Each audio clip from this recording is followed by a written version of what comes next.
Yeah, we've got a really exciting undercard, and it has been one that's been a bit fluid. It's had to change a little bit. COVID has caused all kinds of situations to evolve and move and morph. We're all a bit more reactive these days, aren't we? But what are you most excited about on that undercard tonight? Well, I had the pleasure of being allowed into the Fury camp. I see some of the behind the stage stuff that obviously some people don't get to see, and some of the tactics. So I'm really looking forward to see if he can employ them tactics that I know that he's got.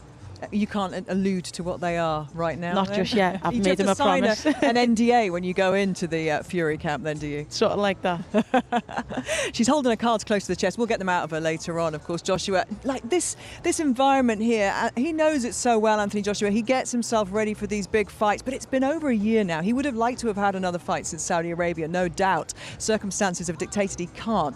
What is it like on a big night like this? You know, I was talking to you earlier on about the day. It's such a long day, isn't it? You wake up, you've got all this time in front of you. Where do the nerves really start to kick in? For me personally, I think it's when my hands are being wrapped. When I wake up, I'm in good spirits, I'm laughing, I'm smiling. As the day goes on and the hours go by, my vision just starts narrowing down. When I enter the changing room, very narrow. My trainer says, Josh, get your shorts on, get your boots on, start tying your laces, getting your hands wrapped. Now, all I'm thinking about is the opponent, Gabby. So for now, I think he's a few hours away. He'll be chilling, relaxing with the guys, laughing, staying as laid back as possible. That's what you want to do. And you know, like I said, when you start heading towards the arena, the changing room, talking tactics, then you get very, very serious. And we shall talk tactics a little bit more a little bit later on. Right now, with a few hours to go, though, it is that relaxed Anthony Joshua that Joshua has just alluded to there. A man we've seen come onto these big stages and impress so many times. And tonight it's Kubrat Pulev he's going to have to impress in front of, and maybe knock out, maybe go back to the old Joshua that we used to see knocking out so many times before. And we know if that happens, he is one step closer to the fight that everybody is talking about. That man, Tyson Fury, is waiting in the wings. You against Tyson Fury is the biggest British fight we have ever seen. Does it excite you? Yeah, definitely it does. It does. I feel good. I feel like, you know, the longer they leave it, the harder it is for them, because I'm improving. I'm still an improving fighter. I'm getting stronger, I'm getting smarter, which is a blessing.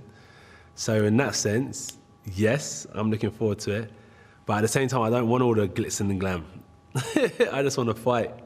So it's a balance, isn't it? It's going to be massive, it's going to be a spectacle, but at the same time, with or without it, I'm not interested, because it's just me and another opponent in the other side of the ring. And the voice you heard asking the questions there, and you will hear asking many questions tonight, is that of Gareth A. Davis, looking as resplendent and rock star as ever.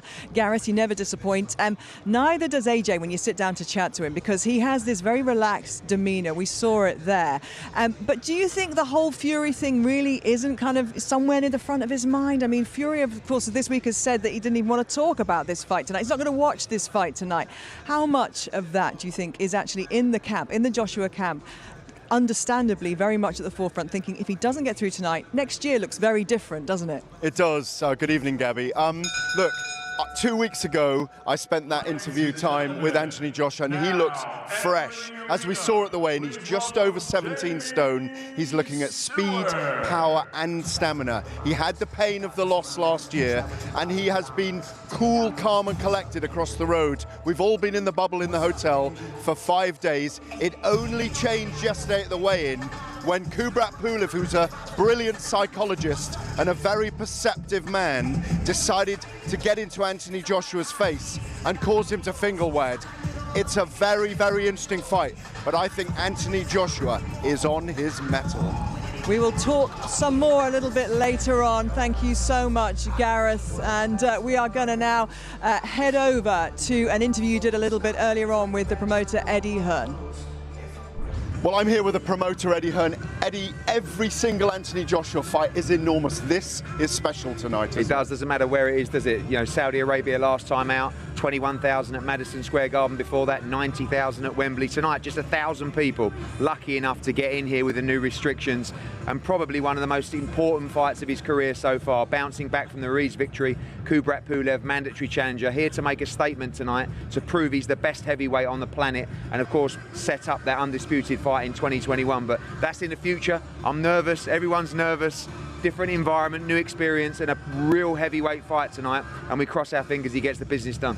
But he's done it before. He's been to New York. He didn't get the job done there against Andy Ruiz. He knows the importance now of not losing those belts on that route to the undisputed title against Tyson Fury. Of course, the Ruiz defeat was so painful for him. You know, we saw the same smile, we saw the same energy, but I knew deep down it was cutting him up.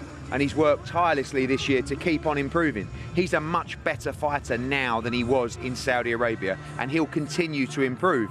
One of his biggest problems all along has been he's been learning on the job. I think you're going to see a more refined heavyweight tonight who moves well with a smart IQ, but still that spite coming back to Anthony Joshua that he was told not to let out in Saudi Arabia. I believe he's going to cut him up, beat him up, and knock him out in here tonight. Well, you heard it there. Thank you, Eddie.